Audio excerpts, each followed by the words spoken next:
Hi everyone, this is Kayur, and I think we'll give folks a few minutes to join, probably a couple of more minutes.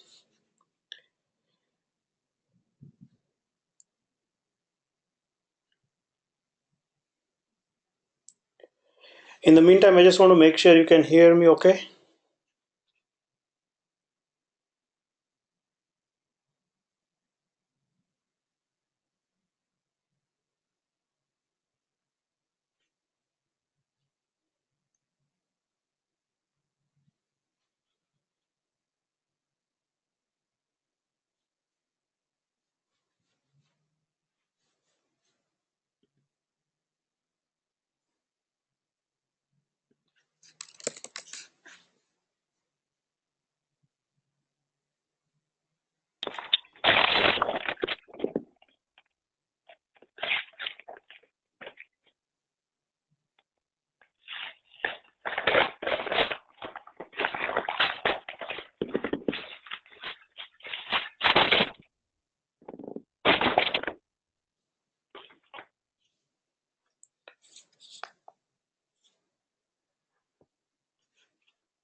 So we'll give about a minute or so, and then we'll get started. Anyways, I'm going to record this session, so in case if someone wants to preview, replay this later on, it would be possible.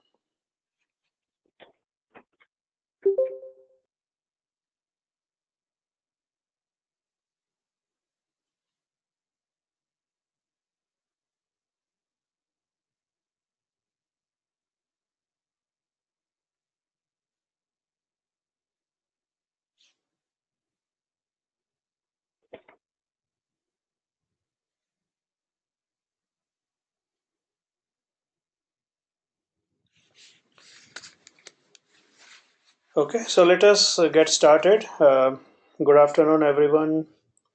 I'm Kayur, and I work for Verizon, and my subject area is DevOps, implementing different open source tools and technologies within Verizon. Of course, creating the proof of concept and all other technical aspects of DevOps as well as open source. So, one of the challenges that the team was facing was related to accessibility testing. And of course, there are tools available in the industry, but that's not about it, right? It's not just about the tools, it's about the processes and how we implement those so that we can save companies or save corporations from lawsuits and a lot of other issues. So before we get there, let me give you a quick preview on what I do at Verizon and what's my background. So I work in the capacity of an individual contributor as a distinguished member of technical staff at Verizon, and you can find me on LinkedIn as well at the below URL. So that's my tag, Kayur Kesha. I have written few books on technology, of course, Java, Oracle, some of the Microsoft technologies, and I maintain my own blog at the internet marketing readme.prizemaniacs.com. And I blog about technology and marketing, and of course some of the management issues. So on my blog, you will find technologies such as performance monitoring, performance enhancements, Oracle Commerce, e-commerce basically, and then DevOps, cloud, so and so forth. So these are some of the areas that I look into. And one of, I have filed few patents as well. So not just that we are engaged into day-to-day work, but we are trying to figure out exactly what are those areas, what are those methods and procedures that can be patented for the company as an individual as well. And I have this is my latest book, which is Oracle Commerce using ATG and Endeca, and that is primarily focused on newbies and the community basically who is engaged in the product, which is basically an Oracle Commerce product from Oracle. This book is available of free for everyone, and it's available on SlideShare as well as on iBooks. The next book that I'm working on right now is accessibility testing for digital world, and that's where I'm going to cover all the tools and technologies and the methods and the procedures involved in accessibility testing. So that will be out sometime this year, probably in next 5 6 months time frame. So what is the agenda for today? The agenda for today is we will review what accessibility is, what are the standards for accessibility, what is the cost of ignorance or non-compliance, who is the target audience for this. If you are engaged in a project in your own company or as a consultant, right? How are you impacted? How are you engaged in that? And how do we leverage open source? And beyond open source, how do we automate all this testing is in the DevOps pipeline? So these are some of the areas that we'll look at. And of course, we'll look at few tools like PALI, then AATE, which is a PayPal tool, and we'll look at Askata soon, which is an open source accessibility testing software. And we'll also look at Selenium Builder, how Selenium Builder will work with Askata soon to get you uh, going with accessibility testing. All right. So, what is accessibility testing? I mean, it as a term itself. I mean, day in and day out, we see. Oh, there is a construction in my area at the crossroads at the traffic signal where they are creating that ramp for the disabled. Right. That's one area. So, what is accessibility testing and what is accessibility by itself? So, whenever we design websites or mobile experiences, or just not web and mobile, right? It's in day-to-day life, all the experiences needs to be designed in a way that it can be used by everyone. That's the bottom line. That's the goal for accessibility, right? So especially there are areas where people with disabilities need some additional help, and in the areas of visual aids or hearing, or it could be a cognitive area, or it could be mobility. And these impairments or these disabilities could be a short-term disability, could be a long-term disability. And how do we design the experiences so that we care for the people with disabilities, or people who are challenged with this kind of disabilities? So there are quite a few tools available online that the testing teams can use while designing the experiences, such as or the users actually. If I have a challenge to visit a website, or let's say when I'm navigating a website, and if I don't know where the tab is, or whether I can use only arrow keys on the keyboard or tab key on the keyboard instead of using the mouse. Let's say I have carpal tunnel syndrome and I have some difficulty using my hand to hold the mouse, then I will be using probably the keyboard. Now, can I navigate the website using just the keyboard? Or screen readers. Now, there are assistive technologies available such as screen readers. So they will that screen reader will practically read out each and every element on your screen. But now, say while it is reading out this elements on the screen, assume that you have an image on the screen which doesn't have an alt tag. Now, what will the reader will read out to the user? So these are some of the challenges that we are talking about. Now, assistive technologies is basically provided by tools, right? So if you look at, there are three popular tools. I mean, all of these are, I believe, open source, or maybe there are some paid versions too. But JAWS is one of the tools that can be used by the challenged people. And of course, there is another tool called non-visual desktop assistant. And then you have on your mobile apps, for example, if you're using an iOS device like an Apple iPhone or a tablet, or if you are using an Android device, then you would have something called as a voiceover. So these are some of the assistive technologies in place today. Then these technologies can be used for overcoming some of these challenges that people have. Now, in this particular slide, we'll just quickly skim through what happens exactly, right? When you are designing a new site or when you have an existing site, what are the costs that you are incurring, or are those costs recurring costs, or are those one-time costs? And if you look at it on the left-hand side, if it's a pre-existing site, then you will incur one-time cost, right? If the site is not designed for accessible, I mean for disabled people, then for covering the accessibility design, you will be occurring and incurring one time cost, which is an accessibility assessment cost, and then remediation effort cost. And of course there are other costs which are kind of ongoing basis, like training and education, integration with tools and technologies, any other overheads related to projects, and of course governance integration. So these are some of the areas where you have some one-time or ongoing cost, and this cost can be avoided or minimized if the site is designed or if an app is designed with accessibility in mind from the get-go. what what happens, what if the site or the apps are not designed, are not accessible following the guidelines provided by the accessibility standards, right? Of course the number one is lawsuits. A lot of companies run into millions of dollars worth of lawsuits yearly or time to time, right?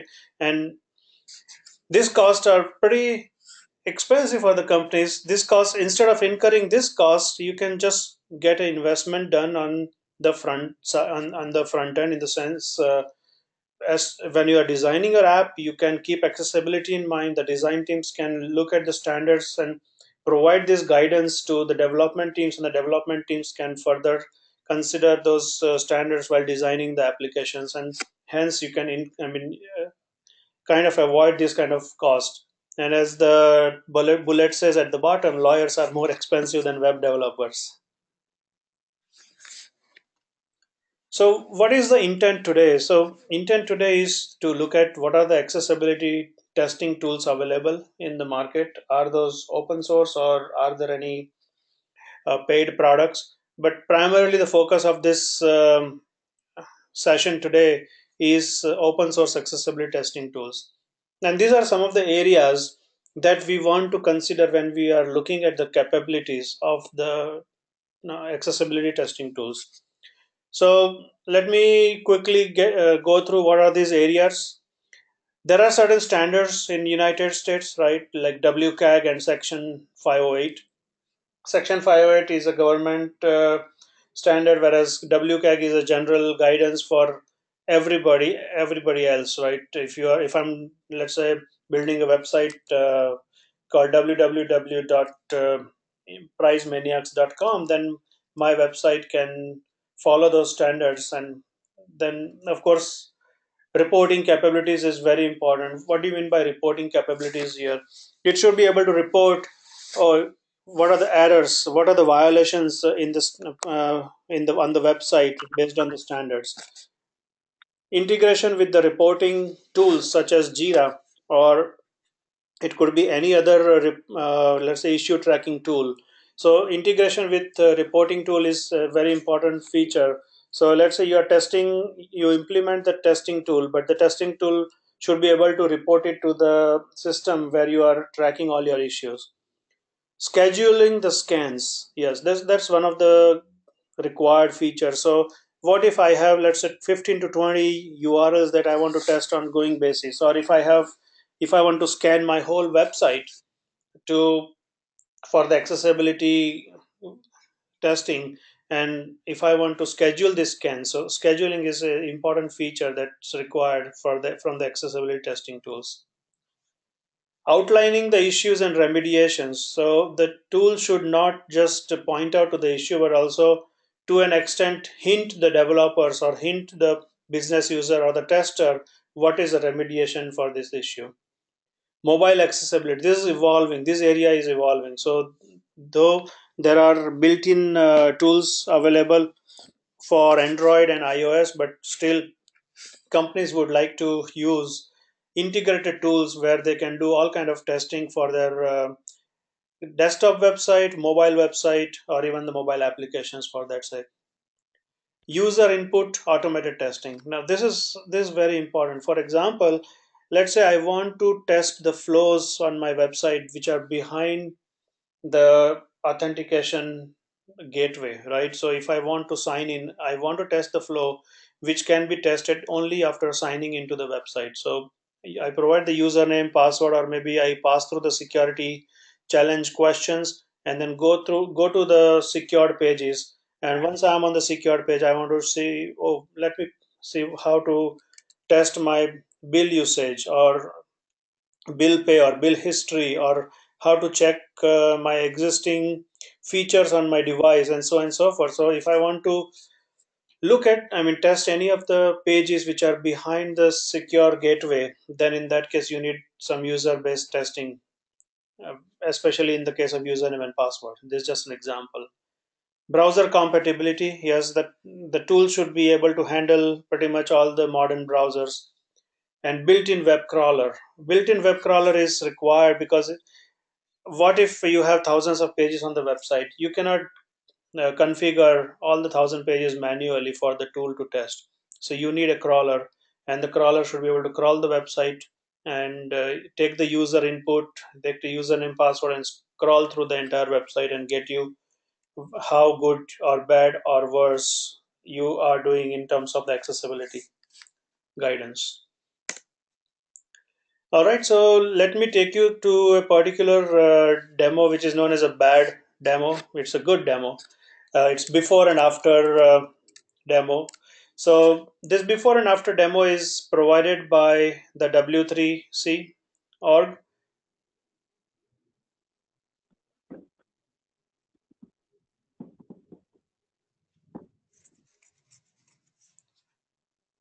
All right, let me zoom in a little so you can see. So of course this is an open. I'll probably put this in the chat in case if anyone wants to try it later.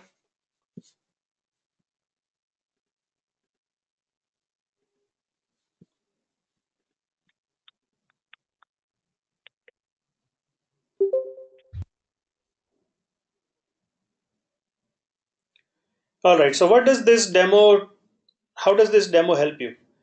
This demo is designed using the Web Content Accessibility Guidelines, which is WCAG 2.0 or 2.x, whatever is the latest guidelines. Now, this demo provides quite a few use cases for you. So let me click on the home page. Now, if you click on the home page, it tells you what an inaccessible home page looks like versus what an accessible home page looks like. It gives you a report about what are the violations or what are the issues with the home page when it in terms of accessibility, and once you resolve those, then how does the report look like? Now let me give you an example here.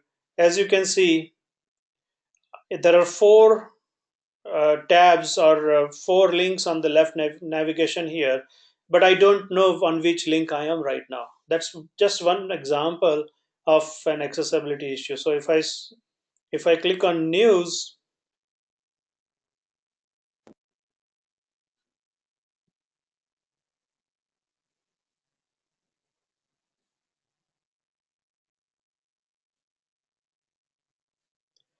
I am on the news page right now, but I still don't know whether I'm on the news page. So that's just one example of accessibility issue.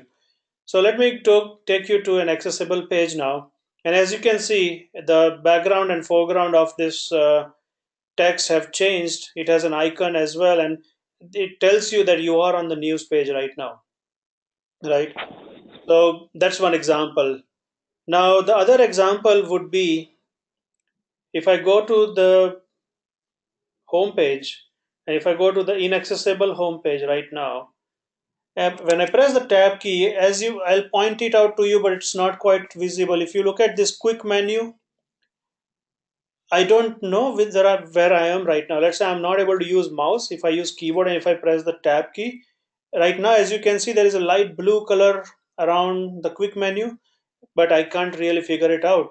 If I go to the home page, which is accessible home page, and if I press the tab key, you will see the quick menu, the color has changed, and then now it has a go button, which where you can just use the arrow key to pull down and navigate to one of the items, and then just hit go. All right. So let us look at this report. One sec. Let us look at this report.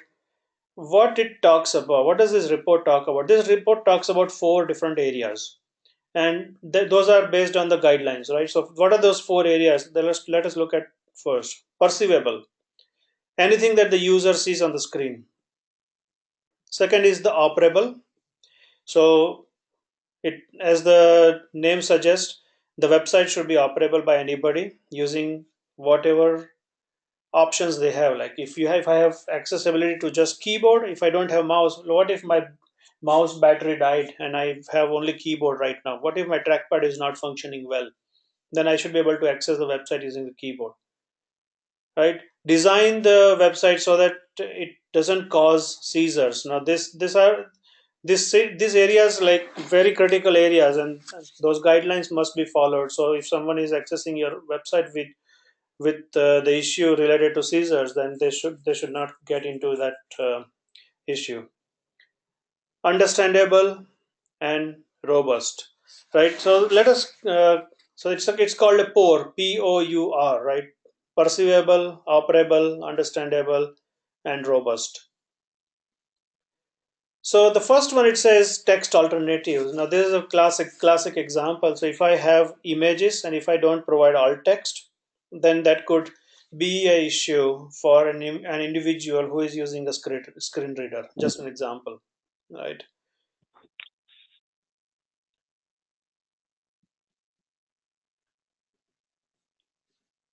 All right.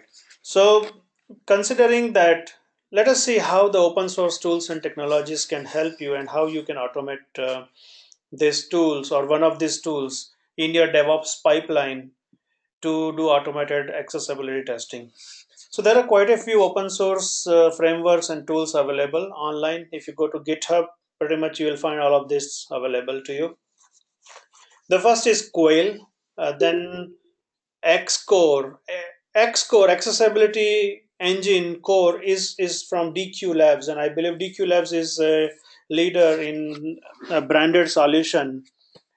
They have a product called Worldspace, and that provides you accessibility testing for enterprises, for small businesses, and so on and so forth. But they also have an open source component known as Xcore. This component is available on GitHub.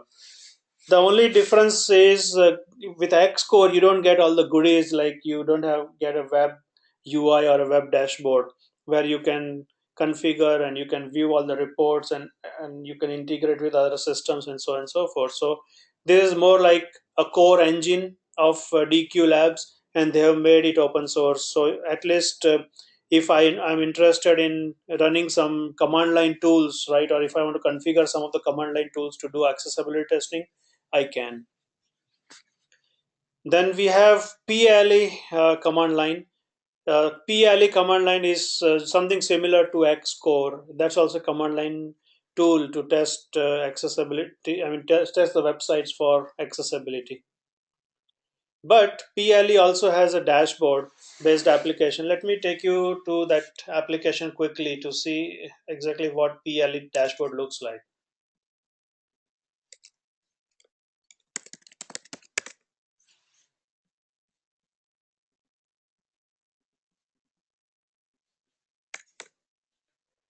All right, so this is the PLE dashboard, and it helps you automate the accessibility testing, right?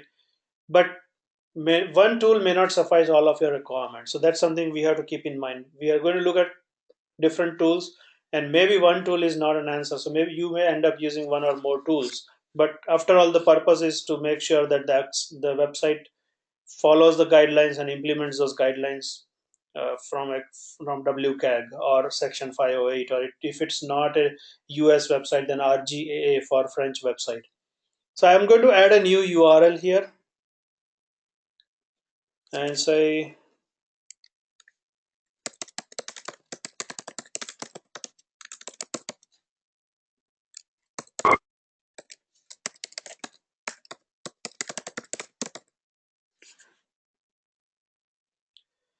what is the standard that I want to select?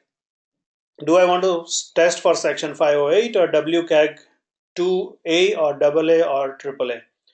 So A is the lowest conformance, AA is medium, and AAA is the highest conformance standards. So we'll go with the AA right now. And if there are any rules that you want to ignore while testing, you can select this rules from the list. So I'm not going to select any rules to ignore for now. I'm just going to say add the URL. And all right, the new URL has been added,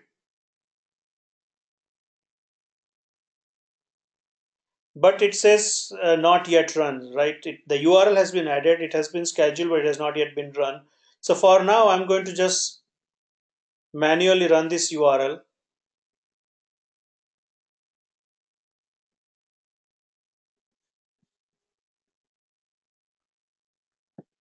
and run the test for this URL. So it's very clear now. It says, all right, the URL has been scheduled to run. It will run in the background. It will take about a minute to complete. So usually it's not a minute, it's pretty quick. So let us go back and look at this dashboard now. As you can see, I had created a test earlier this morning, but this is the one that we just created. That is test Microsoft homepage. Now, if I look at, it's divided into three sections: errors, warnings, and notices, right? So if I click on errors, it will tell you what all kind of rules it's violating or it's kind of not conforming to, right? And what pieces of those page are not addressing those requirements. And this is just for today. This can be run every single day or every month or every few weeks, and then you can compare over time. This, it gives you a nice chart, a comparison over time on how you are doing for this particular page. Okay, so the negative side of this tool is it doesn't give you a crawler, or it doesn't give you to track multiple URLs at the same time, or it doesn't let you take user based inputs such as username and password and test the flows behind the the security gateway, right? Your single sign on gateway. So yes, it depends on what your website is, how your pages are designed, and whether you have those kind of flows or not. But this is one of the tools that you can use to do accessibility testing. You can also export the results into CSV or JSON. Now, why JSON? This is the format that you can feed to engines such as Elasticsearch, right? You can feed your JSON format. So if I want to create a nice dashboard using the Elasticsearch, Kibana, and Logstash framework, which is known as the ELK framework, right? I can just say download this and then feed it to, or Logstash can feed these downloaded files to Elasticsearch, and then I can create nice looking dashboards in Kibana. That's one way to look at it. So maybe the PLE dashboard, it's good, but maybe not good enough to track everything happening over time, or uh, like, let's say if I want to do some search or analytics on top of my search errors or warnings or notices, then probably Elasticsearch and Kibana would be a good fit for there.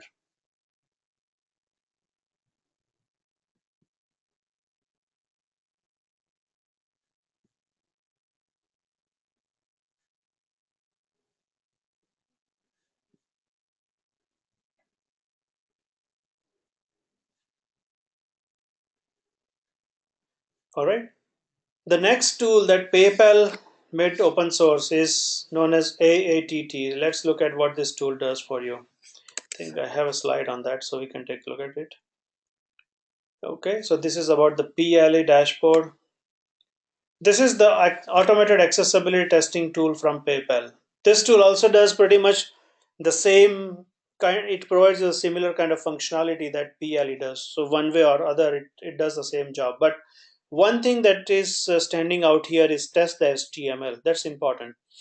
So while you can test a particular URL, but what if your design team is coming up with a new look and feel, and that URL is not even live yet? So in that case, what you can do is you can click on this test HTML. If you download this tool from GitHub and you have it up and running on your machine, then you can just, if you have a markup coming from your design team, which is just an HTML markup, then you can just put that markup here and you can validate all your HTMLs even before they go live in production or to the test environments. So that is something very handy with automated accessibility testing tool. There is one more tool known as A-Checker. It's a pretty good tool, but again, all the three tools are more or less same in the way the level of functionalities they provide. This tool lets you export to PDF and also probably in some other formats, but all of these tools are focused on providing the URLs or providing the HTMLs, and you can test it for accessibility issues. One tool that stands out is Askatasun. Now, this tool is completely open source, and there is a plethora of features that this tool provides. It is a forked version from Tanaguru. Tanaguru is like 3.x, and then we have Askatasun, which is 4.x now. It's forked from Tanaguru. So if you look at, if you, I'll switch back a few slides back. So look at the list of capabilities that we talked about. And these are some of the capabilities that we are looking for in an accessibility testing tool. And not 100%, but the Askatasun tool comes close to about 60-70% of those functionalities. And that can aid you, help you in automating all your testing requirements for accessibility. So it gives you two in one. It's a two in one tool. One is it gives you the web accessibility assessment features, and second, it gives you the SEO measurement as well. So in case if you want to find out what are my SEO issues, the search engine optimization related issues on the website, you can do that using Askatasun. So how do I quickly try out Askatasun? So if you are aware of Docker, the container technology, all that you need to do is you can go to hub.docker.com,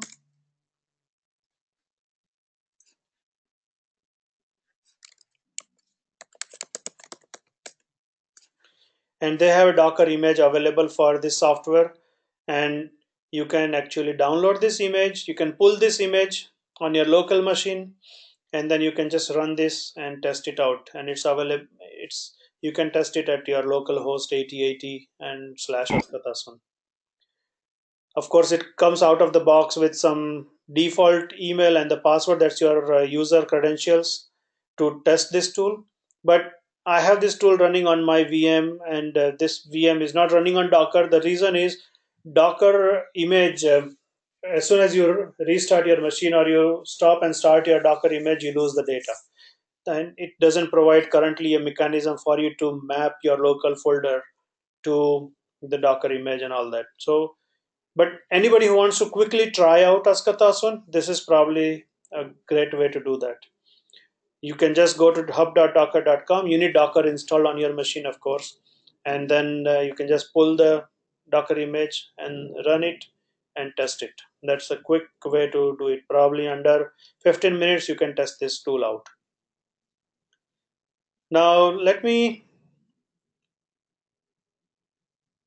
take you to my virtual machine where I have the Askatasun tool installed.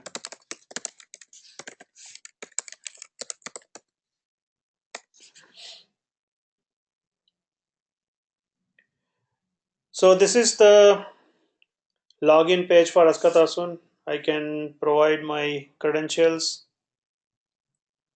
sign in. Okay, so I have created a couple of projects here. Let's say it's a VZW English or VZW QA kind of project, but let's say I want to create a new project. I can go to settings,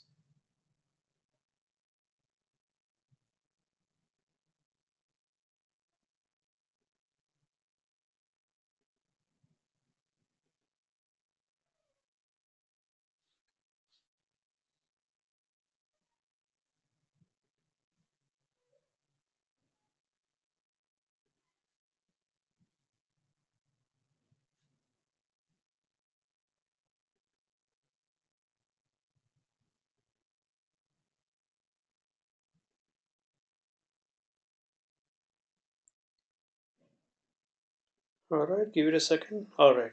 So what we have here is I can add a new user, I can add a new contract. Now contract is basically a project. So there is a conflicting term here, contract and a project, but whenever you want to start testing, first is you will add a new user, right? And I will just create that user. I'll activate the user. If that user can be made administrator, you can make that user an administrator. But this is the add user functionality. Once you have the user added, let's say I am already a user, I have a user account which is ku.sha@verizon.com. It's activated. I'm an admin. But I want to add another contract. Let's say I want to test out some other website or a part of my let's say a subdomain of my website. Then I can use specify, okay, this is the user. The label is label for this contract is I want to test Wikipedia, and this contract starts today and it ends, let's say, next year, right? You can define how long you want this contract to be enabled, and I want to give some basic. If I want to give the URL, I can give the URL. The benefit of giving the URL is, let's say if I give www.verizon.com or AT&T.com or Microsoft.com, then in that case all your testing will have to be related to that domain. You cannot, let's say once I have verizonwireless.com here, I cannot test any other website. I can test all the pages under this domain. So that's the benefit of giving the URL. But if you want to just try it out, I'll leave the URL empty for now. That way you are not bound to a certain domain to test, and you can test whatever URLs you want to test and whichever website you want to test. Referential. So what are the referential guidelines? What are the accessibility guidelines that you want to follow? So there are four guidelines that this tool provides out of the box. Now this tool is a French tool. It's created by a French open source development community, and it provides you accessible web 2.2 RGA. So WCAG is a part of RGA here, and that's 2.2. So I will just say RGA, and I want to do some SEO testing. So I will just say RGA 2.2, or maybe the latest is RGA 3.0. I'll take that. What all do I want to test? Right. So let me take you back to a slide for now and show you a few things that matters. So there are four types of audits that you can do with Askatasun. First is one or many pages. So you can, let's say I have 5 URLs to test the accessibility for. Then I can use I can specify one or more URLs in the when I start a new test. The second is testing the authenticated pages, right? That's something that I mentioned, which takes the username and the password and thus some security code, etc. And you can test the authenticated pages. Third scenario is using the site audit, called using the crawl. So you can crawl the entire website and it can test the web accessibility guidelines issues for you for the entire website. And fourth is the offline file audit. That's something that we just saw in the previous tool, which was the A checker tool or the AATE from PayPal, and where you can just get the HTML mockups from your design teams, and you can dump those HTMLs and just validate those HTMLs rather than testing the website as a whole. All right, so let's go back to the site.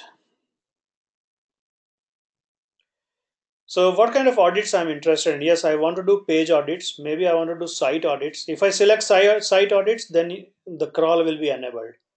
Offline files, this is for the HTML mockups. Scenario. Now this is very important. This is something that I have not seen in most of the other tools. So what is a scenario?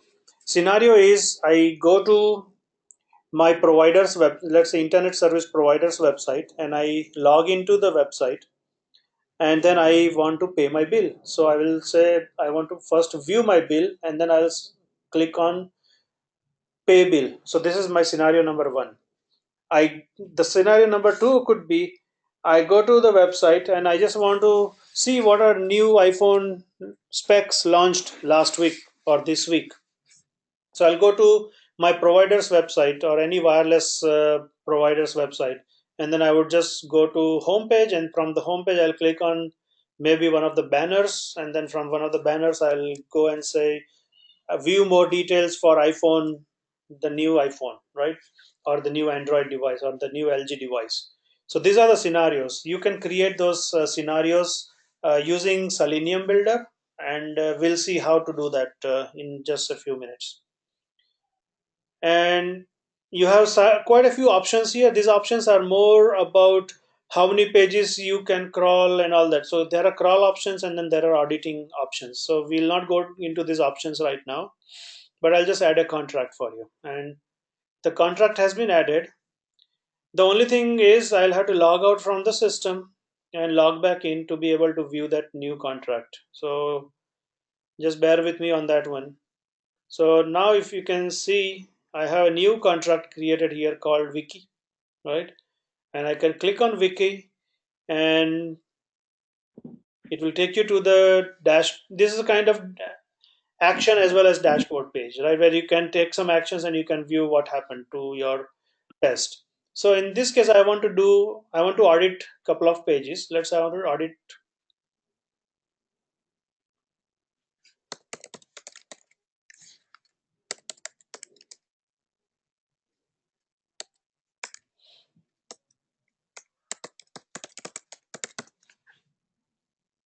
and there are some more details. In case if I want to add more pages, I can say add pages. Then in that case, it can take up to 10 URLs in this single test, right? But I don't want to give more URLs right now. And the standard that I want to follow is a AA RGA standard, right? And then if I have some more configurations to be done, the screen resolution, if I want to test for a specific screen resolution, I can test it for that. And then I will say launch the audit. So now what it's doing, it's trying to run this test where it will hit the wikipedia.org page, right? And then it will bounce it against all those guidelines, the RGA, WCAG guidelines, and it will see what all guidelines are being conformed to and what are guidelines it's not conforming to, right? Oh, I have an issue, it looks like.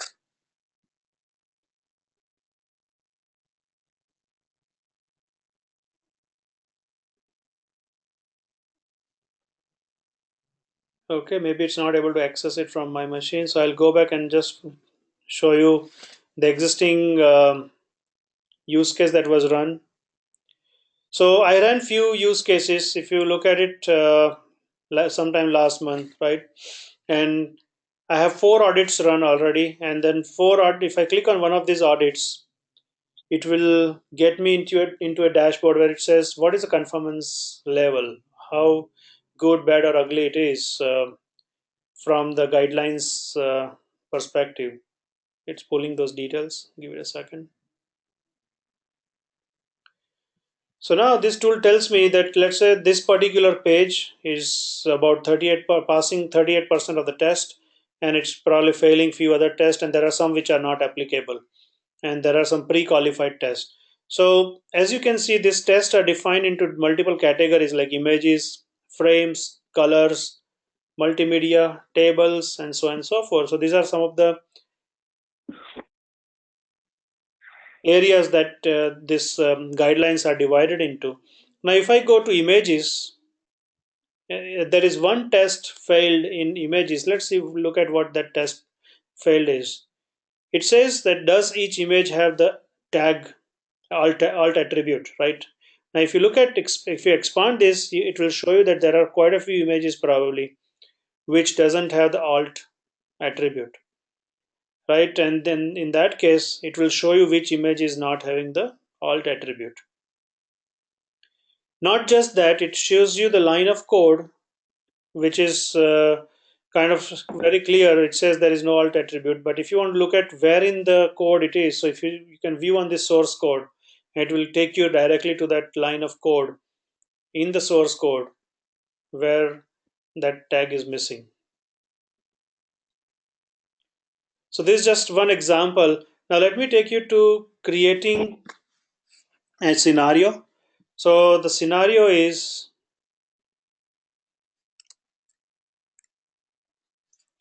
I'll start with Selenium Builder here. One sec. So before I start the Selenium Builder, let me take you to the Selenium Builder homepage.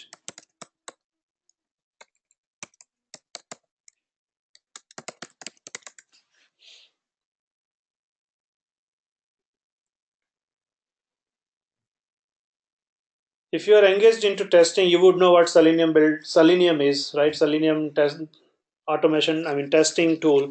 But Selenium Builder takes it to a next level. That's how I'll put it. It's a very nice way of recording all your flows and then exporting those flows as JSON or Java or what all other programming languages it supports. We'll see in a few. But all that you need to do is you need to enter the URL. It will start recording.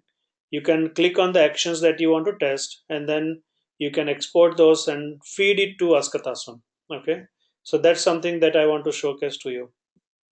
So let me go to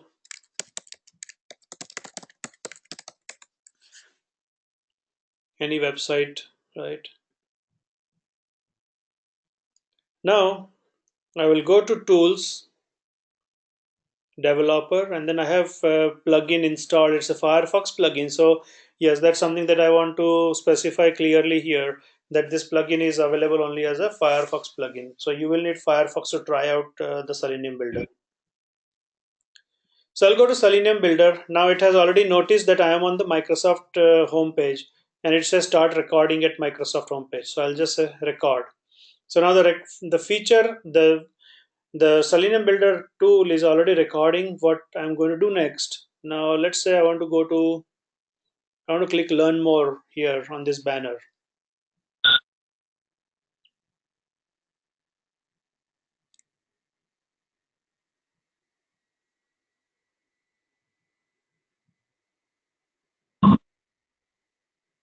All right. So now, as you can see, it has recorded that I clicked an element on the screen, right? It on a page. I'll probably take one more second and I'll click on the buy link. So I'll say buy now. And I clicked on one more link. So it says you clicked on buy now. Okay, this is a good enough test for us for now, right? So what can you do next? All that I need to do is export and say, how do I want to export? I want to export it as JSON. Why do I need to export it as JSON for now? Because when I go to Askatasun, let me show you how you create a scenario and feed this JSON file. So I'll go back to my contract,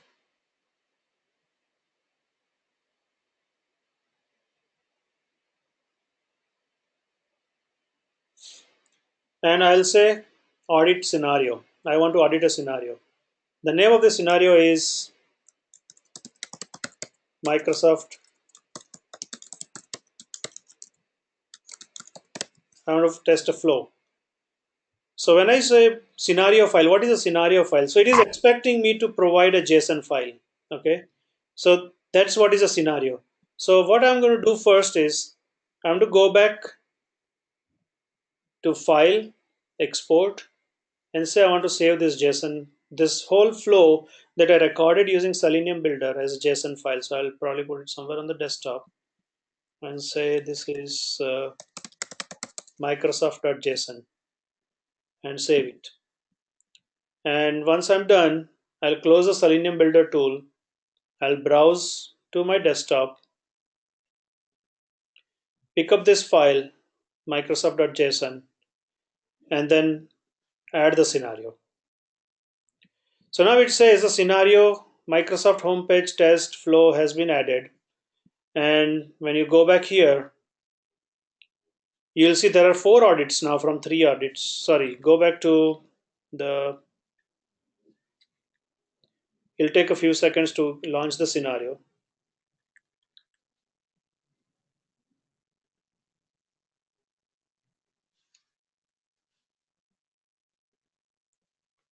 All right. So now if you look at it, I have a scenario known as Microsoft homepage test flow. This scenario was created just now. And then if I want to launch the audit, I can click on launch the audit. So it says you're about to launch this audit for the flow. This flow is recorded using Selenium Builder and launch the audit. So it will now launch the audit and come back in few minutes once the testing is done, and it will send out an email once the test results are ready. Okay, so this is all about Askatasun doing the testing, accessibility testing from the Askatasun UI. But what if you are looking at the DevOps pipeline and you want to create the similar kind of experience using in your pipeline, right? So let's say you have your source code built, and now the artifacts are deployed onto your SI or test environment web server, and then you want to test this website, the newly deployed website or web flows against for test accessibility guidelines. What would you do that? What would you do about it? So Askatasun provides you something known as Askatasun Runner. Let me go back to the deck for you quickly. Okay, so this is okay. So this is how you execute a scenario. We already covered this. You record your flows using Selenium Builder. You record the web flow. You export the JSON file. You feed it to Askatasun and execute the scenario. And in a few, you will see those results back. Right now,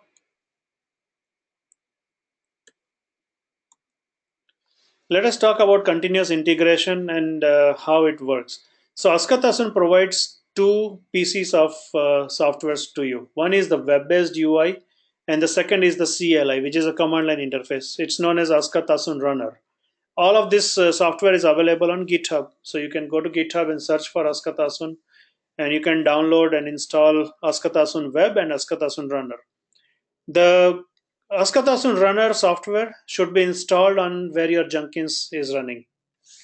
Okay, so the way you configure it is both Askatasun Web as well as the Askatasun CLI can be configured to point to the same MySQL database. It out of the box it provides you integration with MySQL database.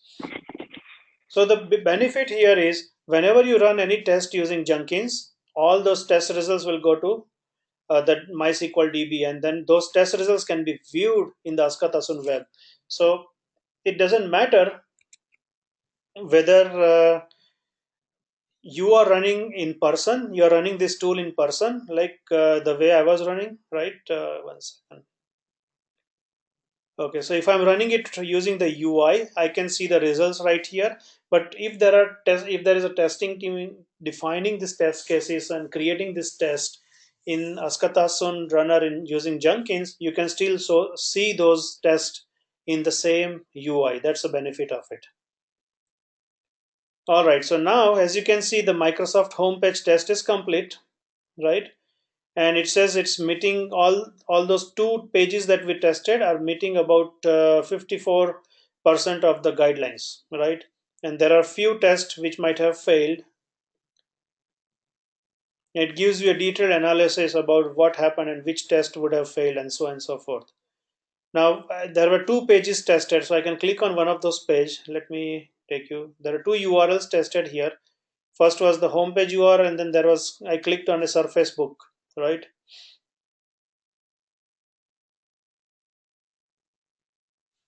So it says the Surface Book page passed only 38%. And what were the issues? So there were some image issues, and it will tell you exactly where, in what line of code this particular tag was not found, right? And it will point to that particular line of code as well.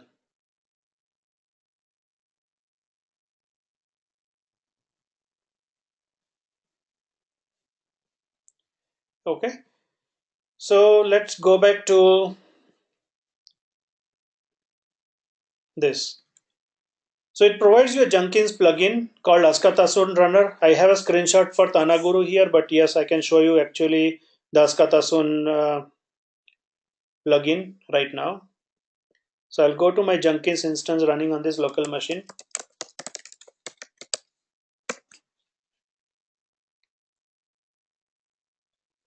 And if you go to manage Jenkins, and the list of plugins. I can show you the plugin configuration. So I want to go and manage my plugin. And if you look at installed plugins, you will see that there is an Askata Jenkins plugin already installed, right? Sorry. Okay, I need to go back to my project, to my job. I'll click on my job, and then if I want to add, if I want to configure Askata Runner as a part of my build step, I will just go and say add a build step and click on Askata Runner, and you can provide the scenario here. So what is the scenario? This scenario is, let's say, the same scenario that I recorded using Selenium Builder and ran in Askatasun Web. I can run it from here as well. So I can say Microsoft Web test using Jenkins.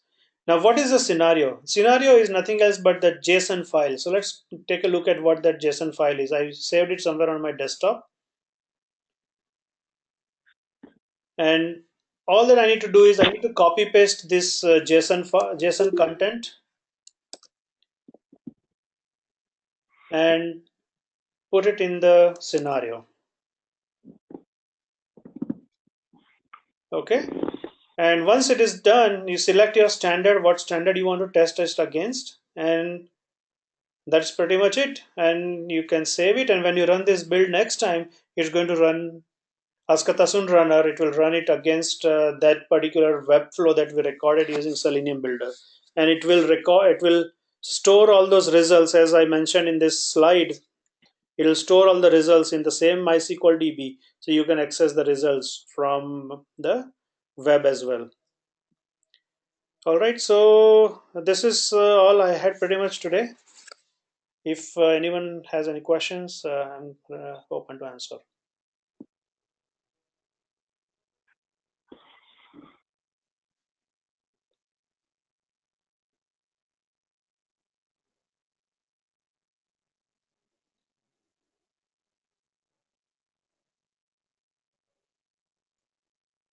All right, I will. What I'll do is I'll complete this recording and then put the recording on the as a comment on the Meetup site. So if anyone wants to review it later, replay it later, you can do it. Thank you. Thanks for joining today.